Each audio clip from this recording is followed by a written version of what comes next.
Good morning and welcome to the TGIF Business Networking Hangout. I'm your host, Melanie MacDonald, Brand Identity and Social Outreach Strategy Consultant.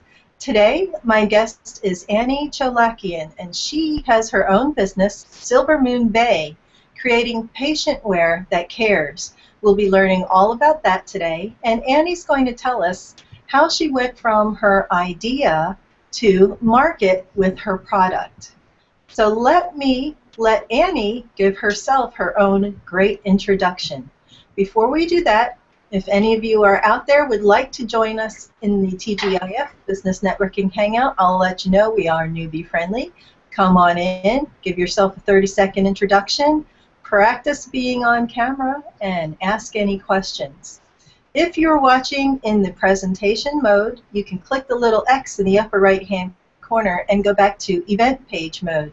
You can submit your questions either through the Q&A app or by posting it in a comment in the event listing. And now let's get to Annie. Annie, please give us an introduction and then tell us how you got your idea for your company. Hi, good morning everybody. I'm Annie Cholakian, and I was a fashion designer in downtown Los Angeles for about 35 years. I always wanted to have my own business. And I also have a sort of what I would call helper bunny instinct. I'm always that person that wants to help other people, that wants to volunteer to clean up the beach or go to the disaster and help people or whatever. So I wanted to do something where I could use my design talent and at the same time that would be more helpful to society in some way. So I happened to have a friend who had a mother in home care. Her mother had Alzheimer's. And my friend was a hospice nurse. She every day she would have to get her mother up and to exercise her, and she had to keep her in a hospital gown because she had to put something on her like this because she couldn't sit her up, pull up her arms, and put pants on her or whatever. So she said to me, if you could design a better looking hospital gown, something that I can put on my mother, take her outside, it won't come open in the back and she'll look nice. You'll be a multi-millionaire because I hate to see her in that ugly old thing. And I thought to myself, sure, I could do that. That shouldn't be very hard. And I did it. So first, before I took the first actual step of spending any money, I thought about it for a really long time in terms of how I could make these hospital gowns. I had all the connections from being in the garment industry so long. I had connections in the United States and also in China. But when you manufacture garments, you have to buy a minimum quantity of stuff like fabric, or if you buy pre-packed garments where you're buying something that's already made, you have to buy a minimum amount of those, and those quantities can just be huge. Like usually an opening small order to most people is 1,200 units of a color, and they at least want 2,400 units. The more sizes you make, the more expensive it is, and the less they want to deal with it. So the idea I came up with after having first gone to all the sleepwear departments in all the nice department stores and boutiques around Los Angeles was to make them out of a cotton t-shirt fabric, because when I looked around, that's what most people wear to sleep in. And strangely enough, hospital gowns in general, most people make out of a woven cotton poplin. That's why they're not very comfortable. So I thought about the idea of making them like a t-shirt and then decorating them, just like people do that manufacture t-shirts. They get the basic t-shirt and they embellish them. They screen print them, they put rhinestones on them, whatever. So that's what I did. I started with 2 styles and 2 colors, and I used a connection that I had, which was a Japanese trading company that manufactured in China. And just on the fly, I bought my 2,400 garments, and I bought them plain. So they didn't have any embroideries. Brought them into Los Angeles, and then I made the embroidery designs, and I had an embroidery company in downtown Los Angeles embroider them. And in the beginning, I had my husband, who is a world-class salesman, just go out to there's stores called durable medical supply stores, DMEs, where you get like oxygen tanks and hospital beds and stuff like that. And he went around to places like that in nice neighborhoods, because my stuff's not that cheap. And he started getting orders right away, and then he went to UCLA Med Center and to really nice hospital gift shops like Cedars-Sinai Medical Center. And then I started going to this big trade show that's called Med Trade. That's sort of the biggest trade in that industry. And that's how I got started. Wow. So Annie, let me ask you a couple of questions. First, can you move just a little bit closer to your computer for us so we can see it? Okay. And you said you had a background in the garment industry. What was your background? I was a designer. Oh, neat. I was a designer, and I had a lot of people who worked for me. Being a fashion designer means I worked for fairly large companies, not the biggest, but enough where I would have a staff. I had always between 2 to 10 people who sewed samples, and I had maybe 2 to 4 pattern makers and an assistant or 2 assistants or something like that. So you already had a nice advantage when you started out in that you had a lot of contacts from your work that you were already doing in the garment industry when you wanted to talk about or think about making your own product. So for a person who was just getting started, where would you recommend that they go to make those kinds of connections if they don't have any prior experience in the garment industry? How do they find out who to talk to and where to make those kinds of industry connections? Well, in the first place, people who give advice about starting your own business usually say to do something that you have some knowledge of. But and I would say that I've seen a friend of mine try to start a company making novelty socks, and she ultimately couldn't do that. So I would say it is possible to do it. If what you would probably want to do is there's a trade newspaper in California called the California Apparel News, and it's online. You can look at that, read it. In the back of it, it has classifieds that list people that you would need, like pattern makers, sewing contractors, this and that. Then they also have trade shows in the Los Angeles Mart. It's on the corner of 9th and Los Angeles Streets in downtown Los Angeles. And I think that they have a textile show twice a year. It's in October and I think April. Oh. You can go there and you can find fabric there. Wow, those are great tips. They actually call that area the garment district, don't they? Yes, they do. And another really good place to go is in Las Vegas. There's a big show called Magic. And it started out just being a menswear show, but it's now really expanded. It's menswear and women's wear. And people come there from all over the world who are contractors. And they will set up booths there. And let's say you have a garment that you want to make. You just take the garment with you, and you can talk to them. And then you don't have to buy the fabric or anything. They will quote you a price to deliver that garment to you in what's called a pre-pack. This is a pre-pack. It's a plastic bag with the garment folded up inside, and that's the way most garments are delivered.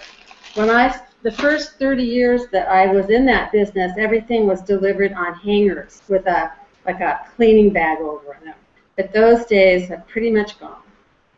Wow, that's awesome. Thanks for all that excellent information. So let's talk a little bit now. So now we've learned about how you kind of got your idea into production in the beginning. What was the financial investment? If you don't mind, you can give like a ballpark, but if somebody is thinking about how much is it going to cost me to do something like this, what should they plan on? Do you have any advice based on your experience on finances for startups like this? Yes, I think it depends on what it is that you want to do. You have to think in terms of, just as I did, what unless you have an unlimited sum of money, like over $1 million, you have to think how you can stretch your budget. That's why I got the concept of making mine like a t-shirt and embellishing them so I didn't have to put out some money. But even still, you have to think like this. You have to make a business plan of some kind where you figure out what you want to make, how much it will cost you to make that, how many items you want to have in your collection, and what your cost of sales will be. Because a lot of people think that if they make something that's fabulous, as they say, build a better mousetrap and they will come. That's not true. They'll only come if they know it's there. And you have to figure out how you're going to let them know it's there, so you have to either include the cost of trade shows, or if you want to have an online store, which I have now, then you have to figure out how you're going to draw the traffic to your site. So to wrap this up, I think it would at least cost a minimum of maybe $10,000 to get started, maybe more, maybe 20 if you're having a website or you have to pay sales reps or whatever. And from there, depending on how many items you want to make or what you want to do with it, it could go way up, like to a couple $100,000. Couple $100,000, wow. My initial investment in my business was probably, but this was 10 or 11 years ago, was probably about $30,000. But I didn't have that much stuff, and I didn't have a website and do online advertising, pay-per-click. And then subsequently, I probably have invested another $70,000 or $80,000 in it. Now, when you started out, did you start sourcing orders before you went and had the garments manufactured, or did you just go ahead and have the garments manufactured and then start sourcing orders? Option 2, because if you just want to have a line of regular apparel, like you want to make evening wear or blouses or something like that, then buyers expect to wait for them. They expect that they're going to see your line and then you're going to deliver it maybe in 8 weeks or 10 or something. But with what I do, that's a different animal. They expect to have it tomorrow because they don't usually buy hospital gowns, designer hospital gowns. There was no such thing until I came up with my idea and started selling it. So I just had the ones that I had, and they'd order it, and I'd ship it to them. So I just bought the 2,400 of them on the fly and put them in my garage. Wow. That's amazing. Did it take up your whole garage? Yes, and I didn't think it out well enough because we had a flood in Los Angeles that year after a long drought, just like our 700-year flood we had a couple of weeks ago here, and some of them got wet. Oh my goodness! Did you lose Did you lose any of your product in that, or? Yeah, I did. Oh no! So is there insurance for that sort of thing? Do you get reimbursed for the cost of the products that you lost? No. No? Wow. So it's just kind of one of the risks and the cost of doing the business. I see you have a couple of your garments hanging up behind you. Would you like to bring it to the screen and show us? Sure. Give us a little look at what those are. This one, this is the back of it. Yeah. Or women can wear it also. Trying to get it in the view of the camera. And you can see up here, there's a snap and a snap. So it crosses over like this, snaps and snaps, so that the back doesn't come open. Because all of us have had that experience of being in a doctor's office or a hospital. You stand up and your butt hangs out. Right. That's one of the best features. It's also made out of this nice t-shirt fabric. The front of it just looks like a t-shirt with a pocket in it. And then this particular style has an IV sleeve on it. And I have a lot of different styles, you know, long sleeve, double IV sleeves, like that. And the men's come all in shades of blue. Okay. And you said you embellish those. Can people order them with their favorite sports team logos or something if they want to? I don't do, but because I'd have to buy the rights to that. But for the women's, we have lots of different embellishments. This would be one of them. This is a lotus flower. Hold it up a little bit more there. Yeah. Oh, that's pretty. Ooh. Yeah, and it's embroidered on there, and it has little sparkly rhinestones on it. Oh, yeah. And I chose that particular design because the lotus flowers, and I thought that's always good for someone in a hospital. And then this one is a double IV sleeve. That's one. Another one I wanted to show is this. It's really popular. It's folded up. It's a cheetah print, and I don't know if it shows up on the camera, but it has little rhinestones scattered around on it. Oh, put it like real close to the camera for a minute. Like higher up. Let's see. I'm looking at it on my mobile. Yep. Can you see it? Yeah, I can see the rhinestones. Oh, good. Yay. It is. Yay. Yeah, so we have a variety of colors, variety of sleeve lengths, and I also have some printed ones that are woven, and they're all really high quality and made in the USA, and I have good prices too. And so those are all on your website, which is on your lower third there, silvermoonbay.com, correct? People can go there and look at your different styles? Absolutely. Okay. I am going to switch to me for a minute now and let the audience know, hello, that if you want to submit a question, please go ahead and use the Q&A app. I will check around 9:30-ish for any questions submitted in that app. I'll also be looking at the event page listing for any questions posted in the comments there. We're going to talk a little bit now about how Annie, who started out wholesale doing trade shows, switched over to retail and online sales. She was telling me a little bit about that off camera, so let's go back to Annie. And Annie, go ahead and tell the audience a little bit about that. You mentioned that when you started out, you were selling it wholesale to other providers and you were going to the trade shows. What made you decide that you wanted to do it retail, sell it to like business to consumer? Margins, profit margins. The manufacturing price went up. I was making them in China in the beginning because I had really good connections in China. I knew a Chinese man very well who was a really big contractor there. And but even still, his prices over 5 years almost doubled.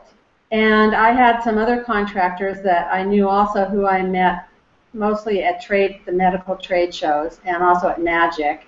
And all the prices went up. And then on top of that, the quantity requirements went skyrocketing because they like to do business with people like the Gap that are going to give them 10,000, 20, 30,000 units of an easy style to make. They laugh at my 2,400 pieces. So they sell them grudgingly.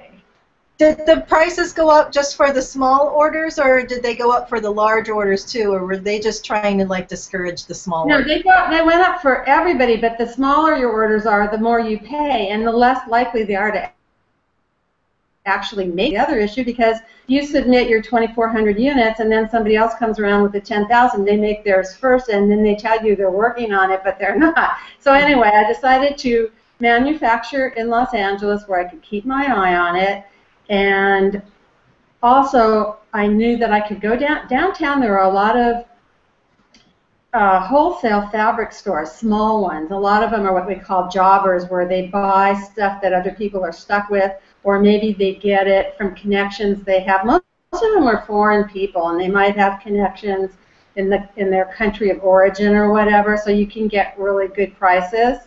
And I found somebody who had American-grown cotton jersey, and he was from Iran, and he had teamed up with a Korean people that had a factory, and they had started doing the pre-packs, and I wanted to only buy pre-packs because I didn't want to have to manufacture them and be running around, you know, checking on the sewing and this and that all the time. So that was my next step, and then that way, by selling it online, they could retail for the same prices that the stores I was selling to were retailing them for, but I was getting paid the difference.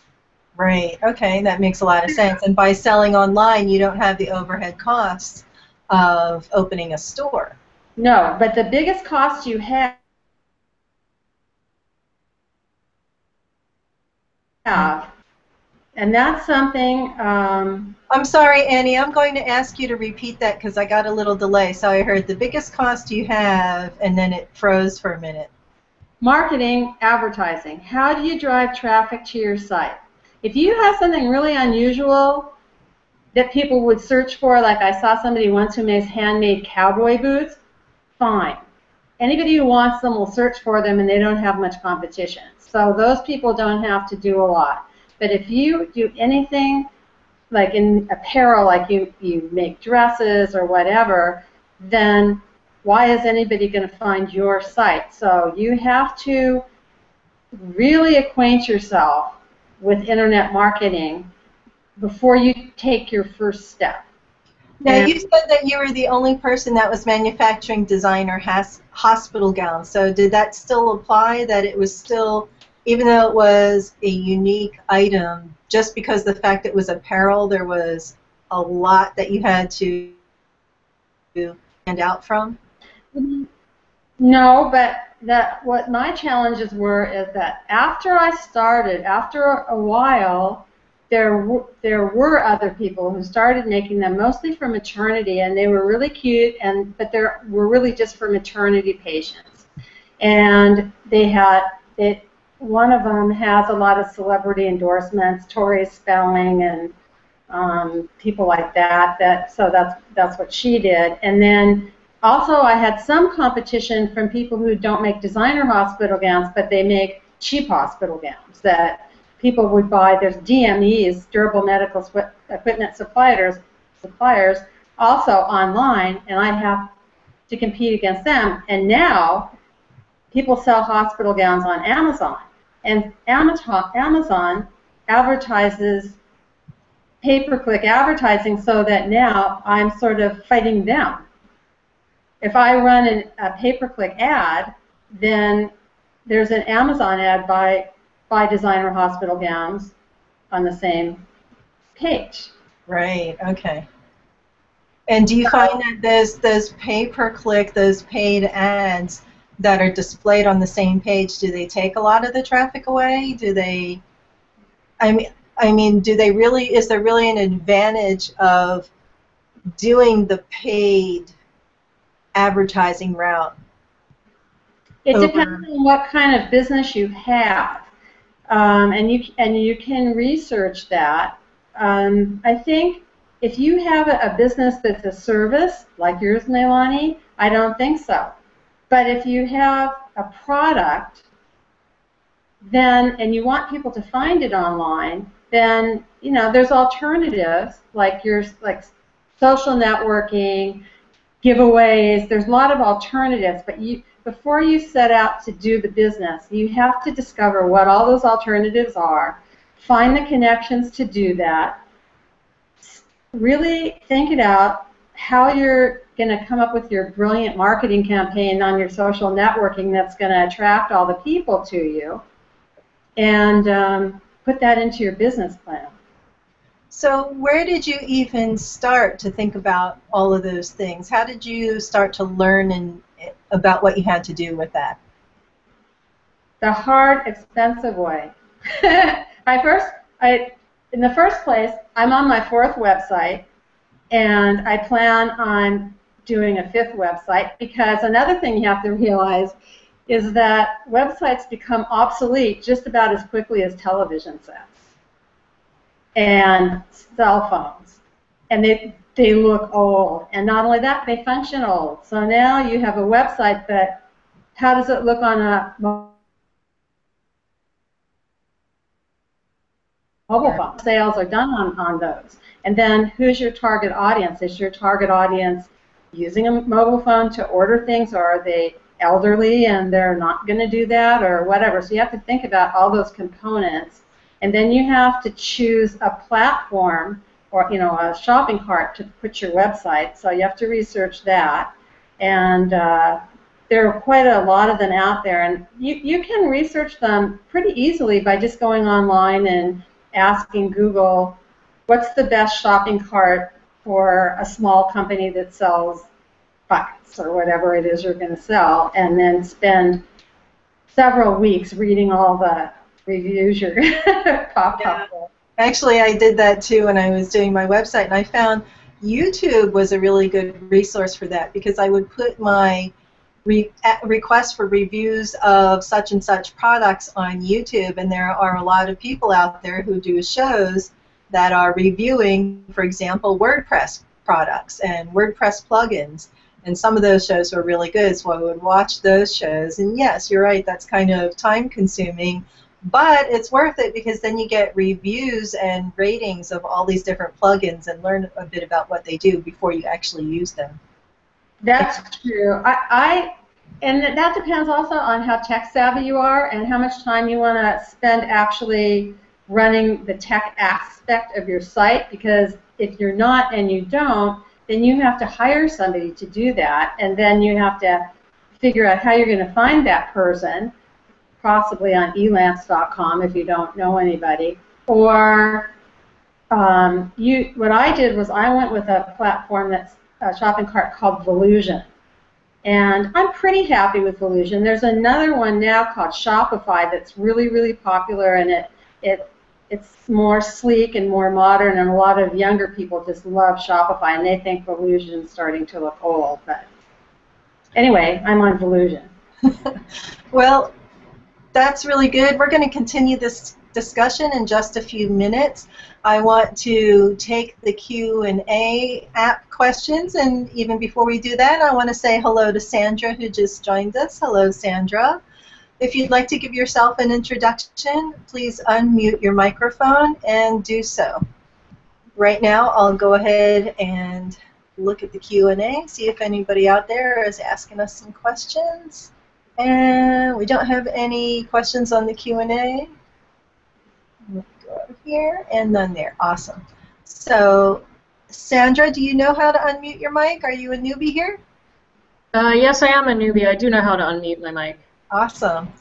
Would you like to give us an introduction and tell us your best 30-second commercial? Let us know what you do and what your business is. To be honest, I'm just sort of checking out Hangouts right now. Oh, awesome. Well, thank you for coming into the TGIF. It's nice to have you here. Thank you. So I just randomly dropped in. Okay, awesome. Well, our guest is Annie Cholakian, and she's talking to us today about taking a product from idea to market. So we've been discussing where she started, how she started with her idea, how she got it produced and manufactured, and we're kind of getting over the marketing and campaigning and social outreach part of it now. Annie, do you do your own websites, or do you hire out for those? I do not design my own websites. I have hired people to do that, and some of them have worked out well, and some of them have not. And the one I have now, I had to hire a combination of somebody to do the initial graphics, and then I had Volusion program it. Volusion is a complete shopping cart. It's not like doing a WordPress thing. It's like they make it pretty easy so that you can just upload your product onto it by click and drag, and I'm not going to bore you with all the features, but there are a lot of other platforms like that. What you can do is, with most of them, they'll give you a 14-day free trial. Awesome. So that's great. Now, once you have your website up, do you source out the maintenance of it? For example, if you have a new product that you need to add to your catalog, or do you do it in the updates yourself? I do them myself. With that kind of platform, it's very simple to do that. So there wasn't like a very big learning curve for that. You were able to learn that pretty quickly? No.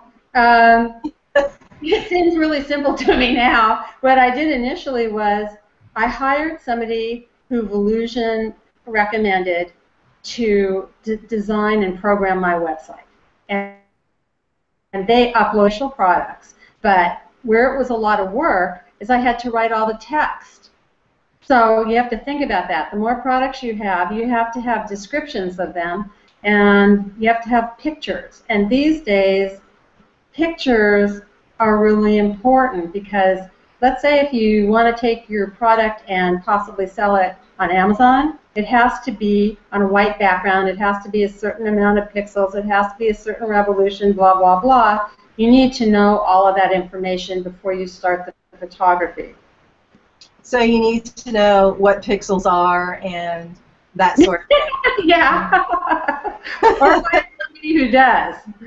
Right. Okay. Well, that's really interesting. That's good information because now we're saying that in addition to the cost of the manufacturing and production and the startup costs, you also had the cost of creating the website, of learning how to use the website and update it, the cost of having the pictures taken if you're not doing it yourself, and you might have to hire out for that someone who knows how to get the picture from the camera or the digital file to make it the right size, all that kind of stuff. So it's kind of graphic design too. So there's a lot of costs that people might not realize are going to come with the process when they're doing it. It's not just the getting the product created. That's true. Initially, I did 2 or 3 photo shoots that each one cost me about $5,000 because I had to hire the photographer, hire a model, hire a makeup person. And what I had not taken into consideration was that how much I was going to be running around touching up the garments at the last minute. And reason why people hire an art director usually when they shoot a commercial is because the model's hair goes like this, and somebody has to make sure it's smoothed out. Somebody has to make sure that sleeve isn't wrinkled up, that her lipstick is even. All that stuff has to be constantly monitored, or else you just paid all this money for the photo shoot, and then you go, oh, look at that. So you have a little bit of an advantage, don't you, with the video part of your marketing? Do you want to give a plug for the video aspect for your partner there? Yeah, well, in the beginning I didn't, and I had to pay all these photographers. But the luck I have now is my boyfriend is a photographer and videographer, and he does my photography and videography for free. Yay! That's a huge advantage for me. Go ahead and give him a plug. What's his name? And Tom Porter at Tom Porter Photography. Tom Porter Photography. Yeah. He doesn't have a website, but he's on Facebook. I think it's Tom D. Porter. Okay. And anybody who wants to know, you can leave a question and, hold on one second, I happen to have his card. Okay. And since I know exactly how to find him, it's Tom D. Porter his email address, tomdporter@yahoo.com. Anyway. Okay. Awesome. So we've had a couple of guests come in and join us. I'm going to give them an opportunity to introduce themselves. Let's see. Brian, when you're ready, unmute yourself and give us a little introduction. Oh, we don't hear you. You're unmuted, but we don't hear you. So let's go to John, and we'll come back to you, Brian, after while you figure that out. Hi, John. Hi, Melanie. How are you? I'm good. How are you? I'm well, thank you. Just wanted to make a quick comment. I was working and listening/watching to your Hangout, and I'm teaching a class to new business owners and young entrepreneurs, and I am going to suggest that they watch this Hangout. Because we're at a point in the class where we're talking about bringing the product or service to market, And these folks have taken their business ideas from concept.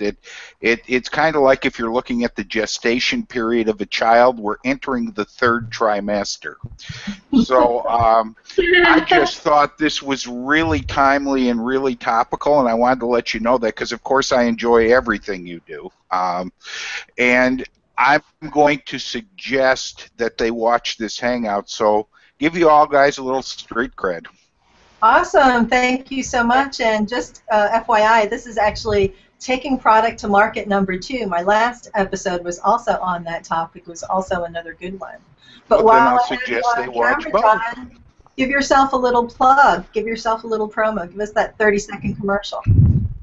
A half an elevator speech. About the best thing I've been talking about recently is my latest ebook is available on Amazon.com. Introductory offer, 99 cents. It's called These Three Things, and it kind of details what you need to do to lead a happy and successful life. After 61 years of life and 40 years of working in business, I finally got poked and prodded into writing a short dissertation on happiness, success, and balance. So check it out. Awesome. Thank you so much. We will. You're welcome. Brian. Can you hear me now? Brian. Yes, we can hear you now. Go ahead. All right. All right. Well, figuring out that my camera is not my microphone, step one. And then this is how you... In any case, I am Brian Rowley, and I do quite a bit of writing. I'm a speaker at Toastmasters, but my bottom third shows that I'm a blogger primarily. So for the purpose of this Hangout, that's who I'll be. Brian Rowley, blogger extraordinaire at mousehelp.com. Things about me if you put in Mousehelp or Roselle, which is the name of my business, R-O-U-Z-E-L-L. And like I said, I write, I speak. I've been a tech guy for 30 years, so I don't know exactly how to promote myself here with Melanie. Well, I think you did a good job. Thank you for joining us, Brian. Annie, wow. Now, let's see, where were we? We went from wholesale to retail to online and talking about doing your website. So let's get a little bit now back into the website and the advertising and the online marketing campaigns. What kind of marketing paths did you take in trying to advertise your website now that you have a website? Were you using social media to promote it? Were you doing paid advertising campaigns? Were you going to lots of in-person local networking mixers? How were you starting to spread the word now about your website and your products? When I started my website, I still had my wholesale business, so I still had the business coming in wholesale. So then my next idea was doing Google Adwords. Did I know anything about doing Google Adwords? No. But I just jumped into it. Did I do a great job at it? No. But I have a son who's a really talented programmer. And he's got his own startup business now, and he worked for various different startups in the Los Angeles area. And then he introduced me to somebody he said had a really good track record, and he would never have done a thing for me except for that he had just lost his last job and was looking for a new job. So I got him to do my AdWords for me once. He did, and he gave me a bunch of tips and hints and told me what things to make out of negative words and this and that. So I got a little help, and because I didn't have that much competition, it worked okay for me for quite a while. And then in the meantime, yes, I made brochures. I did some networking, mostly through meetup.com, because I've only lived in the desert for a year and a half. In Los Angeles, there are over 4,000 meetup groups, and a lot of them are tech groups. A lot of them are tech groups. I didn't know anything about tech. I didn't know anything about internet marketing, so I started going to those meetup groups. And little by little by little, I was surprised. I started to learn, and that's when I realized how much I really had no idea what I was doing. So I've now I took an online course on AdWords. Somebody I guess I must give a plug to. His name is Perry Marshall, and he wrote this book called The Ultimate Guide to Google AdWords, How to Access 100 Million People in 10 Minutes. And I must say, if you want to do AdWords, it is a great resource. So I worked on that, but now what I'm doing is I'm going for some more social media and networking. Pinterest works pretty well for me. And another thing, I call this chick marketing. I don't know, it might be good for other types of things, but I started doing giveaways with a particular blogger. And that's worked really well for me. This particular blogger has she has about 80,000 followers, and I've gotten so much traffic from her. So I'm happy with that, and I'd like to find another one. And I'm going to now add some sort of affiliate products to my site so I can increase my product range and just amp up my other types of marketing efforts. I'm putting 3 of my products on Amazon. Try that. And I'm kind of trying to get out of doing the Google AdWords. And you mentioned you mentioned partnering with a blogger and giving some free giveaways. How did you find that blogger?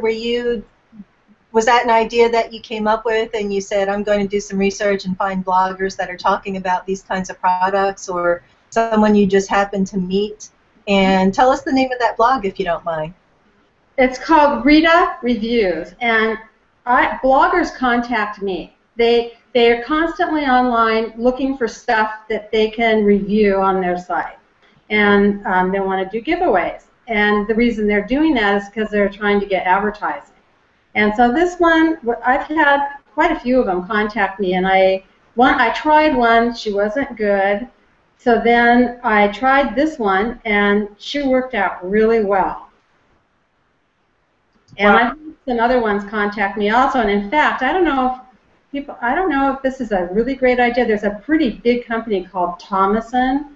I don't know if any of you have heard of that. Tomoson. They contacted me, and their entire business is based on bloggers going to them looking for stuff to give away, and then they contact people like me to get us to pay them a monthly fee to find these bloggers to give away our merchandise. And I didn't choose to do that, but that is, I don't know, might be good for some people.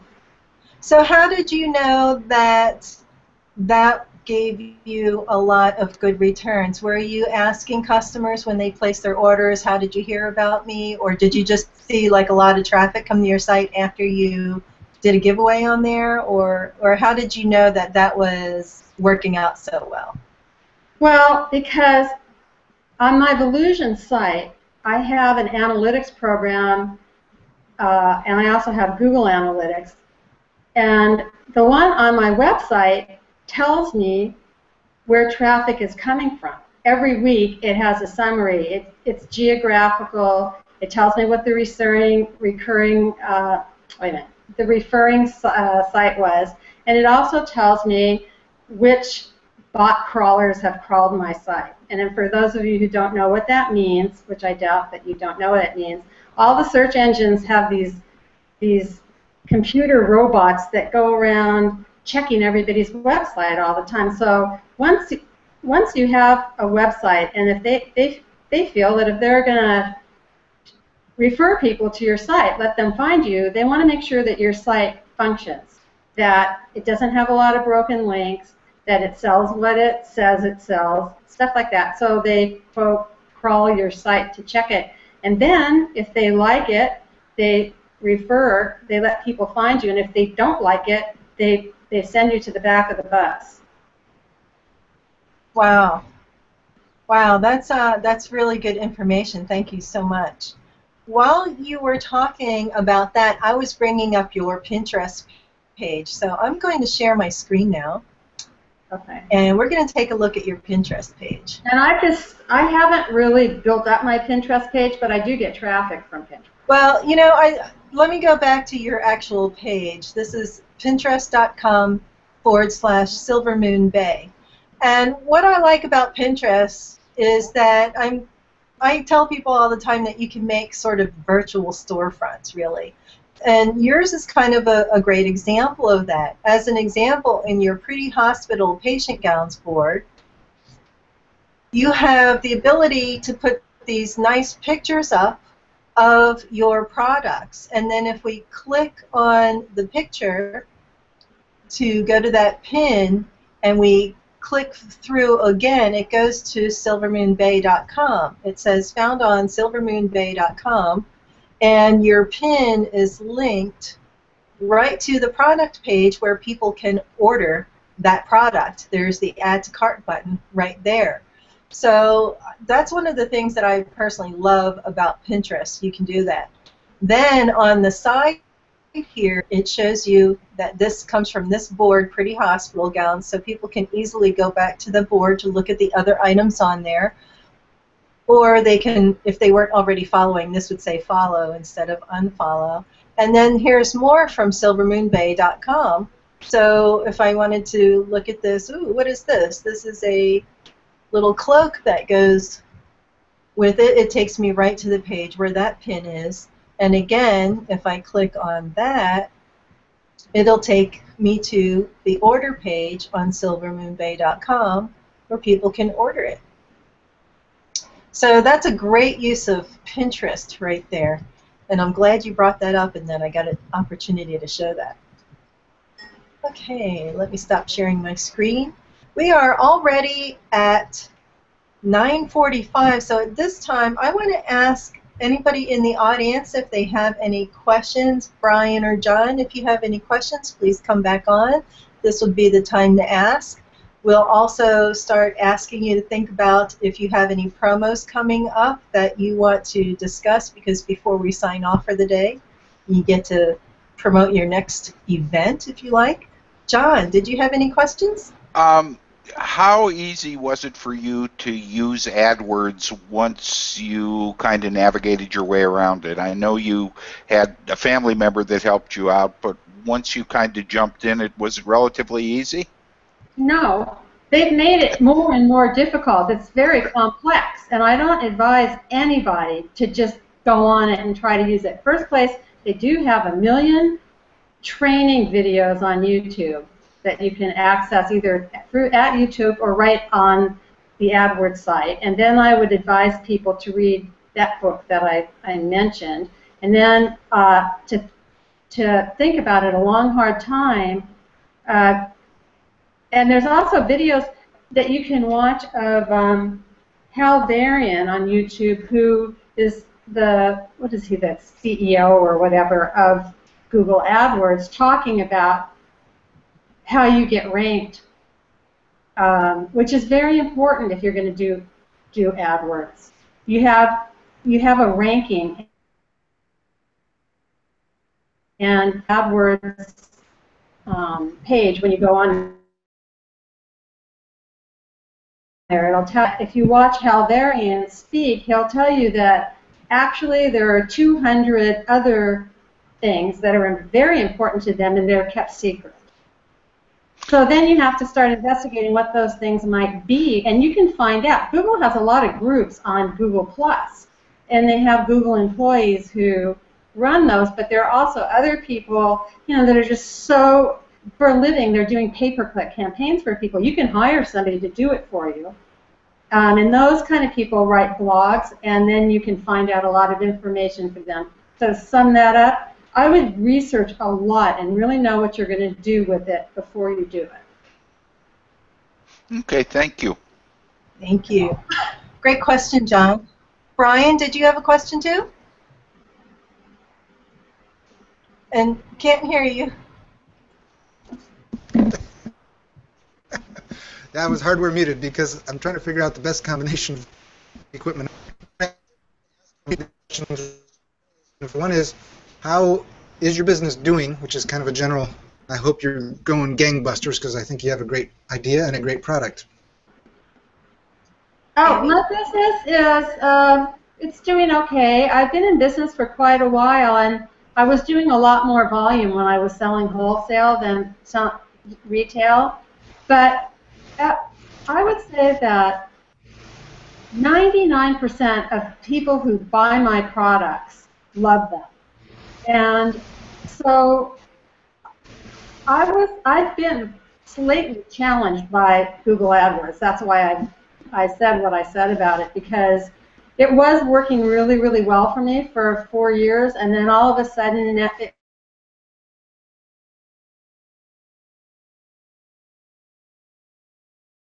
started a lot of people's business, and also just because a lot of people are not searching on Google anymore. Some of them are looking on other ways like Pinterest or Facebook or this or that. So there's a lot of turmoil in that aspect of the business. So I'm having to find some other marketing avenues. And I am. I guess that was my next question. So how have things changed, and where are you going now with your marketing efforts? Who are you looking for as your next big avenue to new sales? I started selling some of the high-end assisted living facilities here in the valley, such as like the Atria Hacienda, and they are buying some of my gowns and they give them away to their residents when they go in the hospital as a gift. So I've decided that rather than trying to sell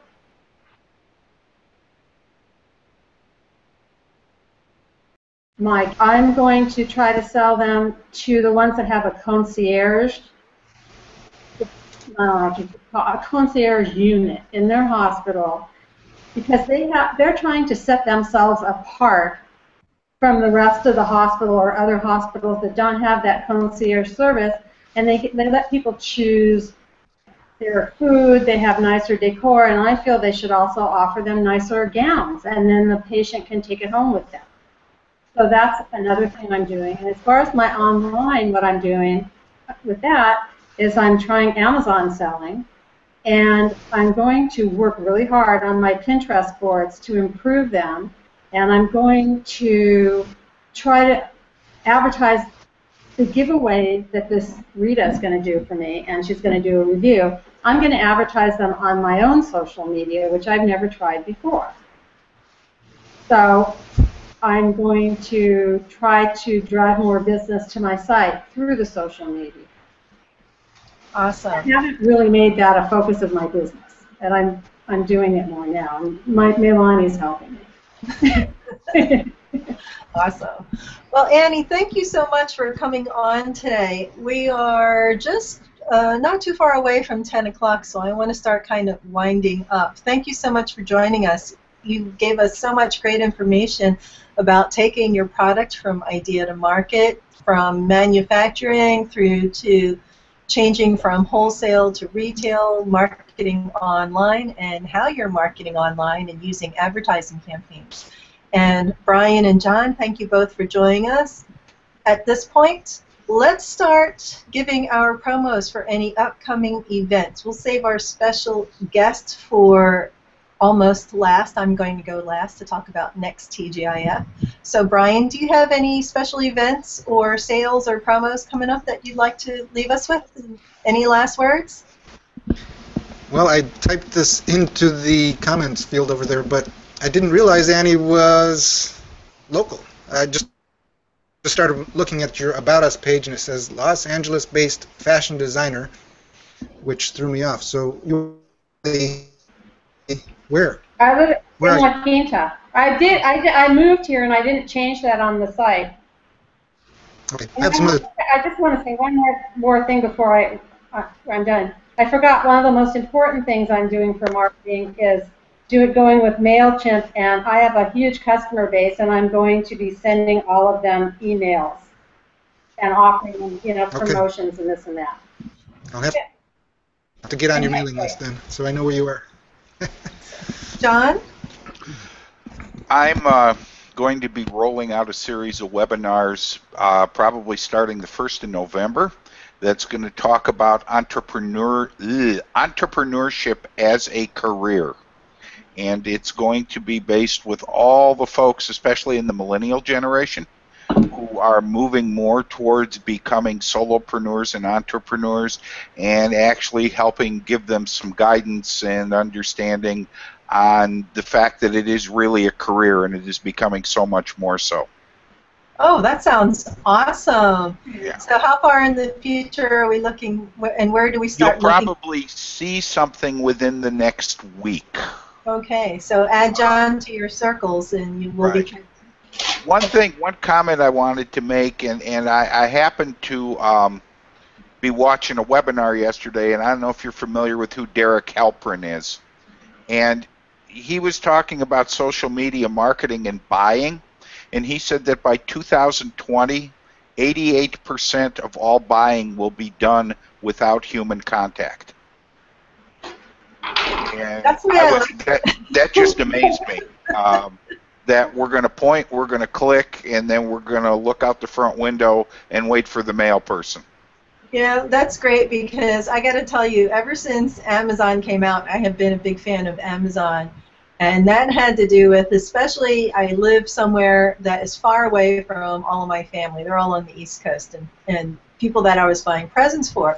So, boy, Christmas time, holidays, time that it came to buy presents for people, then, and after you're done fighting with the crowds in the stores, you go and wait in line at the post office for so long. As soon as Amazon came out, I was like all over it. Yeah, I can buy my gifts here, and then I can just give them the address, and they'll mail it, they'll wrap it. All I have to do is click send and throw some money at them. So, yeah, I totally get that. Annie, you're on MailChimp. You know, I love MailChimp. I use MailChimp too, and they actually have a template that is very Pinterest friendly. So you can take your pins, yeah, and include them in your email newsletters. And Pinterest does Pinterest itself does a really great job of telling its users and training its users and giving a lot of case study examples to its users. I get emails from them all the time that shows, here's how Target used pins embedded in their email marketing, and here's what happened. So many more people were sharing their pins. So they actually have a lot of good training and information right in Pinterest to business Pinterest accounts. They're really good about that. I love it. So Annie, do you have anything coming up that you'd like to let people know? Any sales going on? Anything that you'd like to promote?